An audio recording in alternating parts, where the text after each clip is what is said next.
വാർത്തകൾ വിശദമായി. ശബരിമല സ്വർണ്ണ മോഷണ കേസിൽ ഉണ്ണികൃഷ്ണൻ പോറ്റി അറസ്റ്റിൽ. മണിക്കൂറുകൾ നീണ്ട ചോദ്യം ചെയ്യലിന് ശേഷമാണ് പ്രത്യേക അന്വേഷണ സംഘം അറസ്റ്റ് രേഖപ്പെടുത്തിയത്. ശബരിമലയിലെ സ്വർണ്ണ മോഷണത്തെക്കുറിച്ച് ദേവസ്വം ഉദ്യോഗസ്ഥർക്ക് അറിയാമായിരുന്നുവെന്ന മൊഴി. ഉണ്ണികൃഷ്ണൻ പോറ്റിയുടെ മൊഴിയുടെ അടിസ്ഥാനത്തിൽ ദേവസ്വം ബോർഡ് ഉദ്യോഗസ്ഥരെ ചോദ്യം ചെയ്യാനൊരുങ്ങിയ അന്വേഷണ സംഘം. വിവരങ്ങളുമായി ഡി ബിനോയ് ചേരുന്നു. ബിനോയ്, മണിക്കൂറുകൾ നീണ്ട ഈ ഒരു ചോദ്യം ചെയ്യലിന് ശേഷം ഉണ്ണികൃഷ്ണൻ പോറ്റിയുടെ അറസ്റ്റ് രേഖപ്പെടുത്തിയിരിക്കുകയാണ്. ഈ ഒരു പുലർച്ചയോട് തന്നെയാണ് ഈ ഉണ്ണികൃഷ്ണൻ പോറ്റിയുടെ അറസ്റ്റ് രേഖപ്പെടുത്തിയത്. കൂടുതൽ വിശദാംശങ്ങൾ എന്തൊക്കെയാണ്? ദീപ്തി, ഇന്ന് വെളുപ്പിന് 2:30 മണിയോടുകൂടിയാണ് ഉണ്ണികൃഷ്ണൻ പോറ്റിയുടെ അറസ്റ്റ് രേഖപ്പെടുത്തിയത്. ചോദ്യം ചെയ്യൽ ഏകദേശം 12 മണിക്കൂറോളം നീണ്ടുവെന്ന് നമുക്ക് പറയാൻ കഴിയും. അതിനുശേഷമാണ് അറസ്റ്റ് രേഖപ്പെടുത്തി.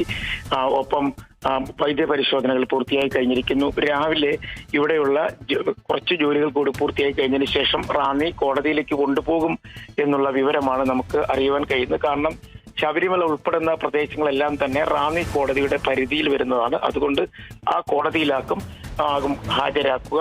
അതേസമയം വലിയ തരത്തിലുള്ള വെളിപ്പെടുത്തലാണ് ഉണ്ണികൃഷ്ണൻ പോറ്റിയുടെ ഭാഗത്തു നിന്നും ഉണ്ടായിരിക്കുന്നത്.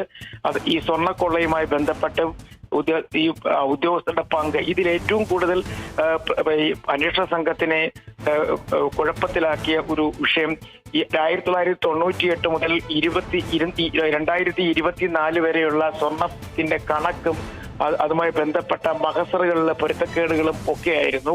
അത്തരത്തിൽ ഇപ്പോഴും അത് സംബന്ധിച്ച പ്രതിസന്ധി നിലനിൽക്കുന്ന സാഹചര്യത്തിൽ വലിയ തരത്തിലുള്ള സ്വർണ്ണമോഷണം നടന്നു എന്നുള്ളത് ഇപ്പോൾ ഈ ചോദ്യം ചെയ്യലിൽ മനസ്സിലാക്കിയിട്ടുണ്ട്. പക്ഷേ ഇതുമായി ബന്ധപ്പെട്ട ആളുകളുടെ ഏകദേശ പേര് വിവരങ്ങളെല്ലാം തന്നെ ഉണ്ണികൃഷ്ണൻ പോറ്റി അന്വേഷണ സംഘത്തിന് കൈമാറി എന്നുള്ളതും പുറത്തു വരുന്നുണ്ട്. നിലവിലെ സാഹചര്യത്തിൽ ഉണ്ണികൃഷ്ണൻ പോറ്റിയെ റിമാൻഡ് ചെയ്യും. കാരണം മോഷണം, വഞ്ചന, ഗൂഢാലോചന ഉൾപ്പെടെയുള്ള തുടങ്ങിയ വകുപ്പുകൾ ചേർത്താണ് ഉണ്ണികൃഷ്ണൻ പോറ്റിക്കെതിരെ കേസ് എടുത്തിരിക്കുന്നത്. അതുകൊണ്ട് തന്നെ റിമാൻഡ് ചെയ്യും. റിമാൻഡ് ചെയ്ത് 2 ദിവസങ്ങളിൽ തന്നെ കസ്റ്റഡിയിൽ വാങ്ങി ചോദ്യം ചെയ്യാനാണ് ഇപ്പോൾ പ്രത്യേക അന്വേഷണ സംഘത്തിന്റെ നീക്കം. അന്വേഷണ സംഘത്തിന് നേതൃത്വം നൽകിയ SP ശശിധരന്റെ നേതൃത്വത്തിലായിരുന്നു രാത്രി വൈകിയുള്ള ചോദ്യം ചെയ്യൽ. കാരണം ശബരിമല സന്നിധാനത്ത് എത്തും ശശിധരൻ എത്തിയ ശേഷമായിരുന്നു വീണ്ടും ചോദ്യം ചെയ്യൽ തുടങ്ങിയത്. ഈ ചോദ്യം ചെയ്യലിനൊടുവിലാണ് ഈ ഉണ്ണികൃഷ്ണൻ പോറ്റിയുടെ മറ്റ് ബന്ധങ്ങൾ, അതായത് ഇതര സംസ്ഥാനങ്ങളിൽ നിന്നുള്ള ശബരിമല പ്രായോജകരുമായിട്ടുള്ള ബന്ധങ്ങൾ കുറിച്ചുള്ള ഒരു വ്യക്തത ലഭ്യമായത്. 2008 ശബരിമല സന്നിധാനത്തെത്തിയ ഒരു സാധാരണ കീഴ്ശാന്തിയുടെ സഹായിയായി എത്തിയാൽ എങ്ങനെ ഇതിന്റെ ഇടപാടുകളിൽ പങ്കാളിയായി എന്നുള്ളതും ഈ ഗൂഢാലോചനയിൽ ആർക്കൊക്കെ പങ്കുണ്ട് എന്ന കാര്യത്തിലുമൊക്കെ ഒരു വ്യക്തത ഇതുവരെയായും ലഭ്യമായിട്ടില്ല. അതുകൊണ്ട് തന്നെ ചോദ്യം ചെയ്യലിനായി വീണ്ടും കസ്റ്റഡിയിൽ വാങ്ങും. അതേസമയം ഉണ്ണികൃഷ്ണൻ പോറ്റി നൽകിയ പേരുകൾ, അതായത് ദേവസ്വം ബോർഡുമായി ബന്ധപ്പെട്ടുള്ള ഉദ്യോഗസ്ഥരുടെ പേരുകൾ സംബന്ധിച്ച് നിൽക്കുന്ന ചില സംശയങ്ങളുണ്ട്. അവരെ ഉടൻ ചോദ്യം ചെയ്ത് തുടങ്ങും എന്നുള്ള വിവരമാണ് നമുക്ക് ലഭ്യമാകുന്നത്. സാധാരണയിൽ നിന്നും വ്യത്യസ്തമായി ഏകദേശം കൃത്യമായൊരു രേഖകൾ ആദ്യമേ തന്നെ തയ്യാറാക്കിയതിനു ശേഷമാണ് ഉണ്ണികൃഷ്ണൻ പോറ്റിയെ കസ്റ്റഡിയിലെടുക്കുന്നത്. വീട്ടിൽ നിന്നുമാണ് കസ്റ്റഡിയിലെടുത്ത് ഇന്നലെ തിരുവനന്തപുരത്ത് കൊണ്ടുവന്ന് ചോദ്യം ചെയ്തത്. ആദ്യഘട്ടത്തിൽ മാധ്യമങ്ങൾക്ക് പോലും ഈ ചോദ്യം ചെയ്യൽ എവിടെ നടക്കുന്നു എന്നുള്ള വിവരത്തെക്കുറിച്ച് ഒരു വ്യക്തത വന്നില്ലായിരുന്നു. പിന്നീട് ആണ് ഈ ഇഞ്ചിക്കലുള്ള ക്രൈംബ്രാഞ്ച് ആസ്ഥാനത്താണ് ചോദ്യം ചെയ്യൽ എന്ന് മനസ്സിലാക്കിയത്. തിരുവിതാംകൂർ ദേവസ്വം ബോർഡുമായി ബന്ധപ്പെട്ട് പ്രവർത്തിച്ചിട്ടുള്ള ക്രൈംബ്രാഞ്ചിലെ ഉദ്യോഗസ്ഥർ, അതായത് ദേവസ്വം വിജിലൻസിൽ പ്രവർത്തിച്ചിട്ടുള്ള പോലീസ് ഉദ്യോഗസ്ഥരെയൊക്കെ തന്നെ ഇന്നലെ അവിടെ ചോദ്യം ചെയ്യലിൽ പങ്കാളികളായി എന്നുള്ളതാണ് ഏറ്റവും എടുത്തു പറയേണ്ട കാര്യം. ഈ 2019 2024 ഒക്കെ അവിടെ വിജിലൻസിലുണ്ടായിരുന്ന ഉദ്യോഗസ്ഥരുടെ കൂടി സാന്നിധ്യത്തിലായിരുന്നു ഉണ്ണികൃഷ്ണൻ പോറ്റിയെ ചോദ്യം ചെയ്ത്. ഉണ്ണികൃഷ്ണൻ പോറ്റിയെ ചോദ്യം ചെയ്തപ്പോഴാണ് ഈ സ്വർണവുമായി ബന്ധപ്പെട്ട കണക്കുകളിലെ പൊരുത്തക്കേടുകൾ പുറത്തു വന്നിരിക്കുന്നത്. ഈ നഷ്ടപ്പെട്ട സ്വർണം, അതായത് വലിയ തരത്തിലുള്ള സ്വർണം കൊള്ള നടത്തിയിരിക്കുന്നു. ഈ സ്വർണ്ണക്കൊള്ള എവിടേക്കാണ് എങ്ങോട്ടാണ് പോയത് എന്നുള്ള കാര്യത്തെക്കുറിച്ചാണ് ഒരു സൂചന ലഭിക്കേണ്ടതായിട്ടുണ്ട്. അങ്ങനെയാണെന്നുണ്ടെങ്കിൽ ഇനി അടുത്ത ലക്ഷ്യം ഈ സ്വർണം കണ്ടെത്തലാണ്. ആർക്കൊക്കെയാണ് ഈ സ്വർണം കൊടുത്തത്, ഇതിന്റെ പങ്കുവെക്കൽ എങ്ങനെയായിരുന്നു എന്നുള്ള കാര്യത്തിൽ ഒക്കെ തന്നെ ചില വ്യക്തത വരുത്തേണ്ടതായിട്ടുണ്ട്. അതിനുവേണ്ടിയായിരിക്കും ഈ ദേവസ്വം ബോർഡ് ഉദ്യോഗസ്ഥരെ കസ്റ്റഡിയിൽ എടുക്കുക. നിലവിൽ 2 കേസുകളിലാണ് ഉണ്ണികൃഷ്ണൻ പോറ്റിയുടെ അറസ്റ്റ് രേഖപ്പെടുത്തിയിരിക്കുന്നത്. ഒന്ന് 2019 ചെമ്പ് സ്വർണ്ണ വാതിൽ, അതായത് ശബരിമല ശ്രീകോവിലിന്റെ കട്ടളപ്പാളിയിൽ സ്വർണം പൂശിയതുമായി ബന്ധപ്പെട്ട് ഇതിൽ രണ്ടിലും അന്നത്തെ ദേവസ്വം കമ്മീഷണർ രേഖപ്പെടുത്തിയിരുന്നത് ചെമ്പ് എന്നായിരുന്നു. അത് അന്നത്തെ ദേവസ്വം ബോർഡ് അംഗീകരിക്കുകയും തുടർന്ന് ഉണ്ണികൃഷ്ണൻ പോറ്റിക്ക് അത് സ്വർണം പൂശുന്നതിനായി ചുമതല നൽകുകയും ചെയ്തിരുന്നു. ഇത്തരം കാര്യങ്ങളിലാണ് ഇപ്പോഴും ക്രൈംബ്രാഞ്ചിന്റെ വലിയ തരത്തിലുള്ള അന്വേഷണം നടത്തുന്നത്. 1998 ദ്വാരപാലക ശില്പങ്ങളിൽ പതിച്ചിരുന്ന സ്വർണവുമായി ബന്ധപ്പെട്ടുള്ള കണക്കും ഇപ്പോഴത്തെ കണക്കും തമ്മിൽ ഒരു താരതമ്യവും വരുന്നില്ല. പൊരുത്തക്കേട് കൂടുതൽ നിലനിൽക്കുന്നു. അതുകൊണ്ട് തന്നെ ഇതിന് ഒരു വ്യക്തമായ ഒരു വിവരം ലഭ്യമാകണം എന്നുണ്ടെങ്കിൽ വലിയ തരത്തിലുള്ള ഒരു ചോദ്യം ചെയ്യലിലേക്ക് പോയാൽ മാത്രമേ കഴിയുകയുള്ളൂ. ഒപ്പം സ്മാർട്ട് ക്രിയേഷൻസിനെ ഇതുവരെയായും ഈ പ്രതിപട്ടികയിലോ അല്ലെങ്കിൽ ഗൂഢാലോചന പട്ടികയിലോ ഒന്നും തന്നെ ഉൾപ്പെടുത്തിയിട്ടില്ല. അവരെ കൂടി ഉൾപ്പെടുത്തിക്കൊണ്ടായിരിക്കും ഒരു പക്ഷേ പുതിയ ഒരു പട്ടിക കൂടി തയ്യാറാക്കുക. നിലവിലെ സാഹചര്യത്തിൽ അന്വേഷണ സംഘവും ഉണ്ണികൃഷ്ണൻ പോറ്റിയും എല്ലാം തന്നെ ഇന്ത്യക്കലിലെ ക്രൈംബ്രാഞ്ച് ഓഫീസിൽ തുടരുകയാണ്. ഏകദേശം ഒരു 9 മണിയോടുകൂടി ഉണ്ണികൃഷ്ണൻ പോറ്റിയെ പത്തനംതിട്ട റാന്നിയിലേക്ക് കൊണ്ടുപോകും എന്നുള്ള വിവരങ്ങളാണ് നമുക്ക് ലഭ്യമാകുന്നത്. ഇന്ന് ഉച്ചയോടുകൂടി കോടതിയിൽ ഹാജരാക്കിയാൽ മതിയാകും. അതായത് അറസ്റ്റ് രേഖപ്പെടുത്തി കസ്റ്റഡിയിലെടുത്ത് 24 മണിക്കൂറിനകം കോടതിയിൽ ഹാജരാക്കിയാൽ മതിയാകും. അതുകൊണ്ട് തന്നെ ഒരു 8:30 മണി 9 മണിയോടുകൂടിയായിരിക്കും റാന്നിയിലേക്ക് ഉണ്ണികൃഷ്ണൻ പോറ്റിയെ കൊണ്ടുപോവുക. നിലവിൽ ഇപ്പോൾ ചോദ്യം ചെയ്യലില്ല.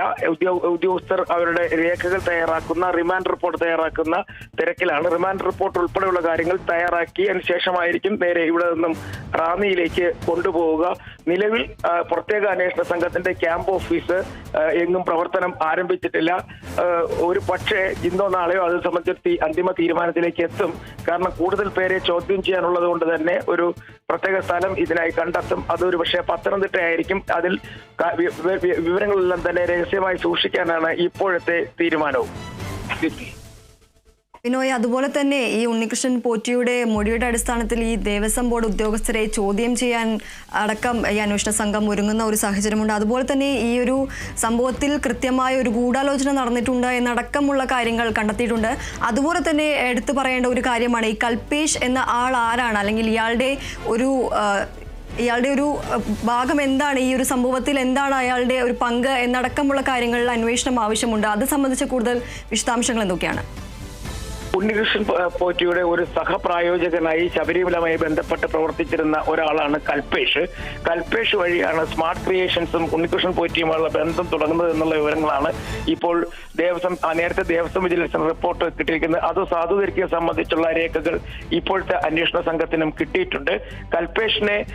കൽപേഷും ഈ ഗൂഢാലോചനയിൽ പങ്കാളിയാണ് എന്നൊരു സംശയം ഇപ്പോഴും ഈ അന്വേഷണ സംഘത്തിന് നിലനിൽക്കുന്നുണ്ട്. കാരണം ഇത്രയധികം സ്വർണം ഉണ്ണികൃഷ്ണൻ പോറ്റിക്ക് ഇതിൽ പൂശുന്നതിന് എവിടെ നിന്ന് കിട്ടി എന്നൊരു ചോദ്യമുണ്ട്. കാരണം നേരത്തെ ശബരിമലയിൽ നിന്ന് കൊണ്ടുപോകുന്നതിൽ നിന്ന് വ്യത്യസ്തമായി സ്വർണം പൂശിയതിന് ശേഷം 400 ഗ്രാമിലധികം തന്നെ സ്വർണം ഈ സ്മാർട്ട് ക്രിയേഷൻസ് ഉണ്ണികൃഷ്ണൻ പോറ്റിക്ക് തിരിച്ചു നൽകുന്നുണ്ട്. ഈ സ്വർണമാണ് ഇതുവരെ ദേവസ്വം ബോർഡിലും ഒപ്പം തന്നെ അതുപോലെ തന്നെ ശബരിമലയിലും എത്താതിരുന്നത്. ഈ സ്വർണ്ണ കുംഭകോണത്തിലാണ് വലിയ തരത്തിലുള്ള സംശയം പോലീസിന് ഇപ്പോൾ നിലനിൽക്കുന്നത്, അല്ലെങ്കിൽ അന്വേഷണ സംഘത്തിന് നിലനിൽക്കുന്നത്. അതുകൊണ്ടാണ് ദേവസ്വം ബോർഡിലെ ഉദ്യോഗസ്ഥരെ കൃത്യമായും ചോദ്യം ചെയ്യുക എന്ന രീതിയിലേക്ക് എത്തിച്ചേർന്നിരിക്കുന്നത്.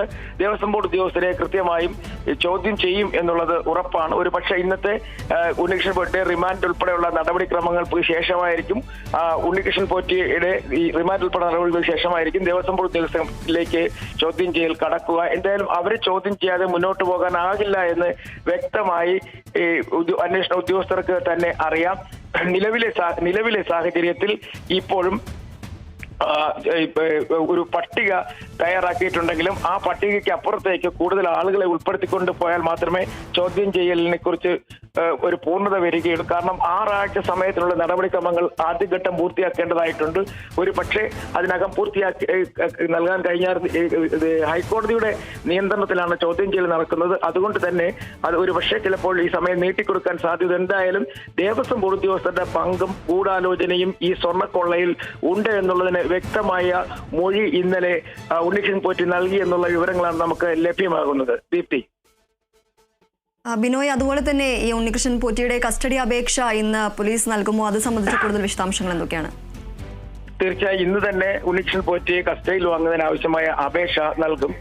കോടതി വിട്ടു നൽകാനുള്ള സാധ്യതയും കൂടുതലാണ്. കാരണം ഈ കോടതിയിൽ പ്രധാനമായും ഒരു നൽകുന്ന അപേക്ഷയിൽ വ്യക്തമായ കാര്യങ്ങൾ പറയും. കാരണം ഈ ഹൈക്കോടതി അനുവദിച്ചിരിക്കുന്ന സമയത്തിന്റെ പരിമിതി, ഒപ്പം കൂടുതൽ അന്വേഷണ ഉദ്യോഗസ്ഥരിലേക്ക് അന്വേഷണം പോകണം. ഈ കസ്റ്റഡിയിൽ വാങ്ങുന്നത് കാലാവധി നീണ്ടുപോയി കഴിഞ്ഞാൽ മറ്റുദ്യോഗസ്ഥർക്ക്, അതായത് ദേവസ്വം ബോർഡിൽ നിന്നും പ്രതിപട്ടികയിൽ ഉൾപ്പെടുത്തിയിട്ടുള്ള ഉദ്യോഗസ്ഥർക്ക് ഇതുമായി ബന്ധപ്പെട്ട കാര്യങ്ങളിൽ നിന്നും രക്ഷപ്പെടാനുള്ള സാധ്യതയുണ്ട്. ആ പഴുതുകൾ അടയ്ക്കേണ്ടതായിട്ടുണ്ട്. ഇത്തരത്തിലുള്ള കാര്യങ്ങൾ ചൂണ്ടിക്കാണിച്ചായിരിക്കും ഇന്ന് ഒരു പക്ഷേ കോടതിയെ കസ്റ്റഡിയിൽ അപേക്ഷ നൽകുക. ആ കസ്റ്റഡി അപേക്ഷയിൽ ഇന്ന് തന്നെ പരിഗണിക്കുകയാണെന്നുണ്ടെങ്കിൽ കസ്റ്റഡിയിൽ വിട്ടുകൊടുക്കാനുള്ള സാധ്യതയുണ്ട്. കാരണം അത്തരത്തിലൊരു വലിയ കൊള്ള നടന്നിരിക്കുന്നു. ആ കൊള്ളയുമായി ബന്ധപ്പെട്ട് കൂടുതൽ ആളുകളെ കസ്റ്റഡിയിലെടുത്ത് ചോദ്യം ചെയ്യേണ്ടതായിട്ടുണ്ട്.